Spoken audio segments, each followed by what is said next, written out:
I've said it before, but unfortunately I am forced to say it once again. You may be done with COVID, but COVID is certainly not done with you, or with any of us. According to the CDC, the Omicron subvariant BA.5 is now dominant among new cases in the US. One expert is calling it the worst version of the virus that we've seen. Professor Eric Topol, who's among those sounding the alarm on BA.5, says this new subvariant shows a marked difference from prior variants, especially in its biology. In his Substack post, Topol says that one of those differences is this subvariant's ability to evade the body's immune system. Topol says BA.4 and BA.5 together are the most immune-evasive variants seen in multiple studies to date. And yes, immune-evasive means exactly what it sounds like. BA.5 may still be able to infect those who are vaccinated and even reinfect those who've already been sick. So much for natural immunity and I'm fine, I have antibodies.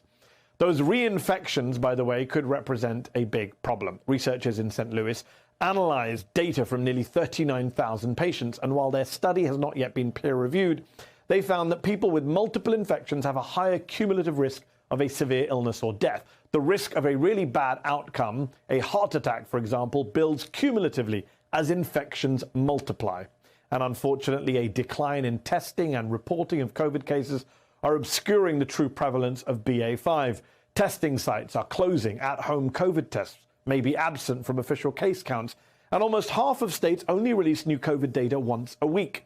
And for those reasons, the data that is being released doesn't necessarily paint an accurate picture of how much this virus is circulating in our communities right now.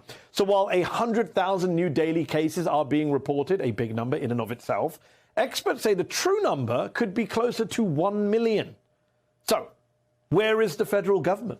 Where is the Biden administration? Didn't they promise to fight the pandemic and make fighting it a priority?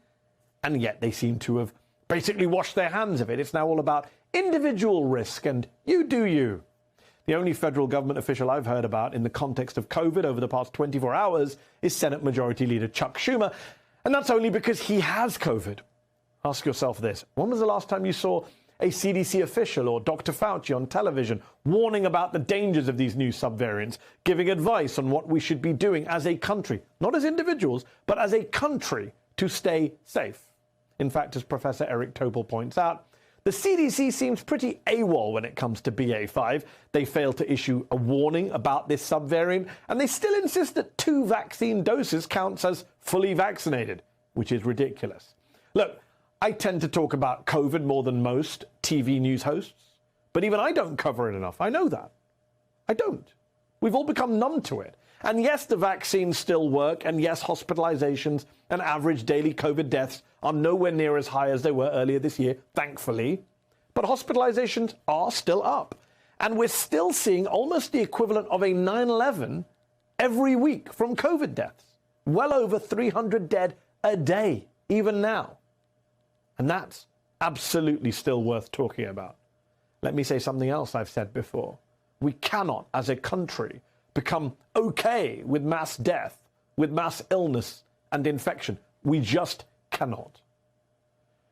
To talk more about this new BA.5 COVID subvariant is Dr. Robert Wachter, chair of the Department of Medicine at UC San Francisco, and a proponent. He's been a proponent of strict COVID measures in the past. He's been a source of great advice for me and many others who follow him on Twitter. Dr. Wachter, pleasure to have you on the show. Back at the start of the pandemic, you were one of the more cautious voices on COVID. Even when other medical experts were relaxing a bit about the threat from COVID, you were often cited as someone who was still taking precautions in their own daily life. Then you talked about relaxing yourself a bit. But now is it fair to say that you are again taking more precautions now with the rise of these subvariants? Yeah, I'm back to being pretty careful in crowded indoor spaces. I think the difference from 2 years ago is I'm comfortable traveling. I recognize that a version of this current state may be what we have to live with for many years. And so there's a balance here of how much of life you give up versus trying to be careful enough not to catch it. So I am not doing indoor dining right now. I wear a good mask. I'm in the hospital now. Obviously, I wear a good mask here, but I wear a good mask when I go in shopping and on airplanes. I still think that's prudent because there's a lot of COVID around, and I still really don't want to get it. So I believe your wife got COVID recently. You spoke about it on Twitter, and sadly, I believe she's suffering from long COVID. So first off, how is she doing? And second, I've heard critics say that taking precautions because you're worried about long COVID is unreasonable. It's just moving the goalposts. We should only be focused on the risk of hospitalization and death in this age of vaccines. Those risks are very low, they say. So that should be the real issue. Yeah, I disagree with those people. First of all, thanks for asking. So she is about 3 months out from her case of COVID, and she's much better than she was a month or two ago, but still at the end of the day, she is quite fatigued. Her brain is not quite working the way it used to. And so she's maybe 80% back to normal, but not completely back to normal. To me, I think if you're someone who's gotten at least 3 vaccine shots, and if you're over 50, preferably 4, your chances of dying of COVID are far lower than they used to be, but your chances of getting long COVID have not gone down that much. And long COVID's nasty. And so I still think it's a good reason to be careful, not just the long COVID like my wife has with symptoms that persist, but as you said in the lead, these studies that keep coming out showing that your rate of heart attacks, diabetes, stroke a year or 2 later seem to be substantially higher if you've had COVID than if you haven't. So I think it's best to avoid it if you can, and you can take simple steps to avoid it. It seems crazy that we live in a country where those of us who are still trying to avoid it, we're seen as the weird ones, not the people who are okay getting an illness, as you say, that could increase your chance of stroke, diabetes, heart attack. I just find the whole thing bizarre. So let me ask you this, Dr. Wachter. Why have we been left as a country to calculate our own COVID risks at this point? Isn't it the government's responsibility to protect the population from the threat of a virus like this? Well, of course it is, Mehdi. And I think that I agree with Eric Topol's points that the CDC has slowed down its guidance and slowed down its activity, and it needs to ramp it back up. I'm not in favor of the reinstitution of mandates. I think that the threat of acute hospitalization and death has gone down sufficiently, and people have the means to keep themselves sufficiently safe, that the case for government forcing you to do something you don't want to do is no longer there. That may change if hospitals like mine start getting filled up with COVID patients. But I think the days for mandates are past, at least for now. But I do think the message should still be that there's a lot of COVID around. It's a nasty virus. You don't want to get it if you can avoid it. And you should still take reasonably simple steps in order to keep yourself safe. At a minimum, that's getting your vaccines and your boosters. But to me, it also means wearing a good mask in crowded indoor spaces when the prevalence of the virus is high, as it is in most parts of the United States today. Yeah, our booster rates compared to other countries are woefully low, and masking is basically a thing of the past in most public places, including shopping malls where I was yesterday. Let me ask you this then. If you were Joe Biden's COVID czar, if you were, for example, Dr. Ashish Jha, who's now working at the White House, what would you be prioritizing? What would you want the president to take action on as soon as possible? Yeah, and I know Ashish well, and he's terrific, and he's doing exactly what you say. He is trying to figure out what is the best strategy, frankly, for a country that is not paying attention, as you said, the way it should and the way it used to. This is no longer story number 1, it's story number 5. We have to continue to invest in new vaccines and better vaccines. The vaccines continue to work to protect you from dying, but don't work very well to protect you from getting COVID. And so we need better and rejiggered vaccines to protect people.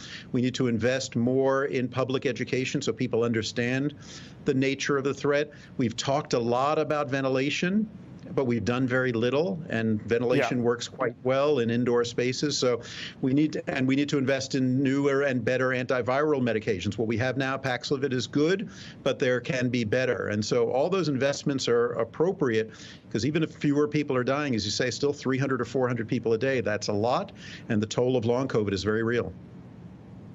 I mean, if you'd said to people in March 2020 we'd come to a position where we're okay with 3,000 dead a week, I don't think they would have. I think they would have laughed in your face. Let me ask you, before I let you go, two quick questions before I let you go. I just want 2 more practical questions, just a bit of myth busting with an expert like yourself. First one is this: reinfection. People are still saying, I hear doctors saying this, that, oh well, if you've had COVID, at least you have some immunity, you won't get it again very soon. That's not true anymore in the case of BA4 and 5 in particular, is it not? It's less true than it used to be. It's not a get out of jail free card. I've had plenty of people say, I didn't want COVID, but I got it, and now I feel good because I'm clear of the risk. It's no longer true. You are somewhat protected, but you're no longer fully protected, and we are seeing reinfections a month or two after prior infections. And as you said, the studies show that those reinfections are not good for you. Yeah, and the Health and Human Service Secretary, Javier Becerra, I believe, got COVID twice in the space of a month, and that's the Health Secretary of the United States, if we need a better example than that. And the other question I wanted to ask was about the risk of COVID from crowded places. You mentioned that you are masking again in crowded indoor places. You're avoiding indoor dining. A lot of people are not doing that. And one tweet that you did stood out to me. You said in a tweet, quote, "In a crowd of 50 people right now, there is a 96% probability that someone in that crowd is COVID positive," which will shock a lot of people who might think, no, it can't be that high, the probability. It is that high. So at my hospital, we test everybody who's coming in for hernia surgery or open heart surgery or broke a leg. And the test positivity rate in people who have no symptoms of COVID whatsoever here in San Francisco is about 6 or 7%. If you do the math, if it's 6 or 7% of people who feel well would test positive for COVID, as I said, in a crowd of 50 people, 96% chance. A crowd of 100 people, essentially 100% chance. So I've always fantasized as I'm walking onto an airplane, what if the flight attendant had a sign that says, "I can guarantee to you that someone on this plane has COVID." Can't say whether the person sitting next to you, but they might be. I think the mask wearing rate would be a little higher than it is now. And that is the truth. On an airplane with 100 people, it's a near certainty that someone on the plane has COVID.